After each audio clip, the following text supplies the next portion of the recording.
on to chapter 4. This is one key. I mean, all the chapters are key, but I feel that this chapter is very important and very significant to sort of everything else, lays the foundation to everything else. And it's walking through the grief of childlessness. How did you deal with your own grief? I'm really glad that for you found this to be the key chapter, because this really is the foundation of the work of Gateway Women, is recognising that this is grief. My own experience was that I had no idea that what I was going through was grief. None at all. And none of the people I consulted, none of the sources, nothing. I never read the word grief anywhere. And then I started my training to be a psychotherapist, which is still ongoing. And it was in my foundation year, so it was the same time as I was started writing the Gateway Women blog, and it was all happening around the same time. I did a weekend workshop on grief as part of my training. And as I was doing this workshop, I realised that I was touching really deep places in me. I mean, really deep.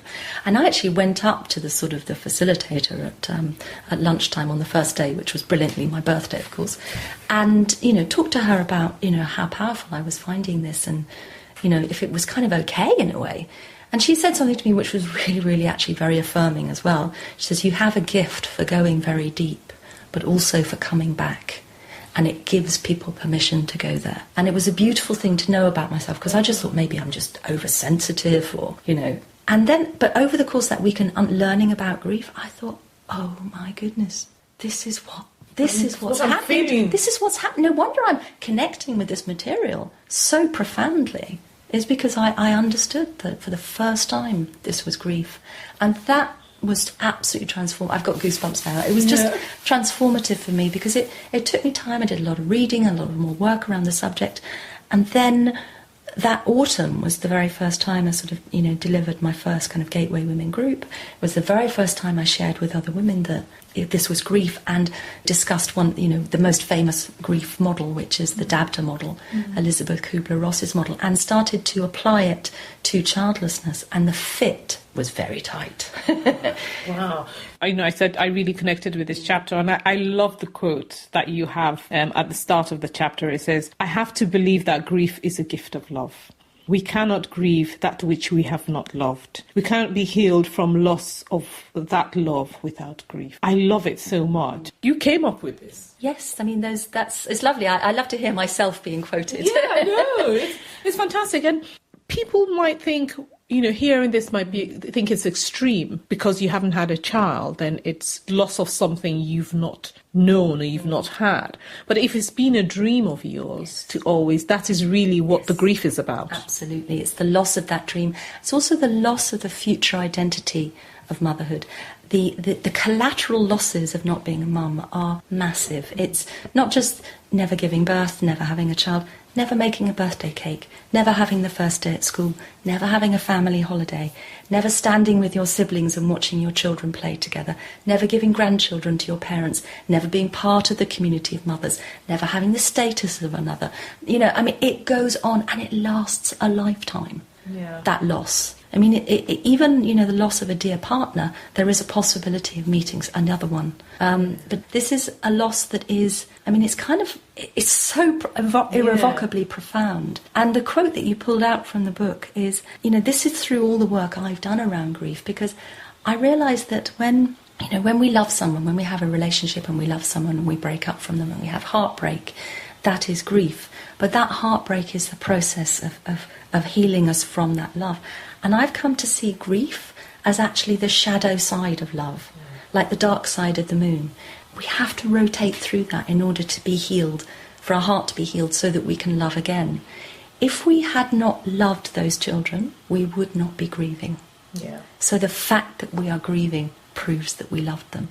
I love my children, I just never met them. Exactly. And that's a good way to put it, to actually work through the grief, as in physically walk through it, and then work through that grief. And do you find that society doesn't let women grieve properly for this because they don't see it as a loss of something you've not had? To be honest, our society is completely rubbish about grief, full stop. That is true. I thought for a while that if I had had a child and got to know that child and that child had died, that there would have been, you know, an enormous amount of sympathy for me, and people would have understood for the rest of my life that I was grieving it. I spoke to bereavement counsellors and various other people. I found out that it's not true, that actually after a very short period of time, people expect them to get on with it and get over it. And when that person 10 years later, you know, breaks down in tears at Christmas or on what would have been that child's birthday, they're actually looked at that there's something wrong with them, rather than there being compassion for the fact that they're still grieving that loss. Really? There is, yes, we consider grief to be something to be got through and over and out the other side of, you know, in a certain time frame. And interestingly, when you said, is society, you know, difficult to let women talk about this, and that's the key. Unless you can talk about it, you can't move through grief.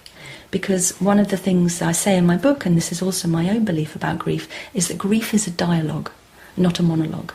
You have to be able to talk about it, and you have to be able to look someone in the eyes and see that they know what you're talking about. And the experience of so many women that I've worked with and spoken to through Gateway Women is of not being heard and not being understood. When you sit in a room with other childless women and you talk about it, or even on the blog, my blog was for me, that was my conversation, that's where it started.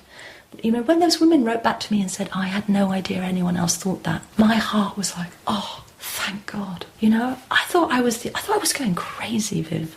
It's amazing that women have been suffering for so long, yes, and you've come along and you've given us permission to think, to feel, and to be without a child. Yes. It is okay to be without a child, or to work through the process to be okay to be without a child. So I feel on behalf of all those women, thank you. Thank you. If you've enjoyed the interview and you'd like to find out more about Jody and Gateway Women, please go to gateway-women.com.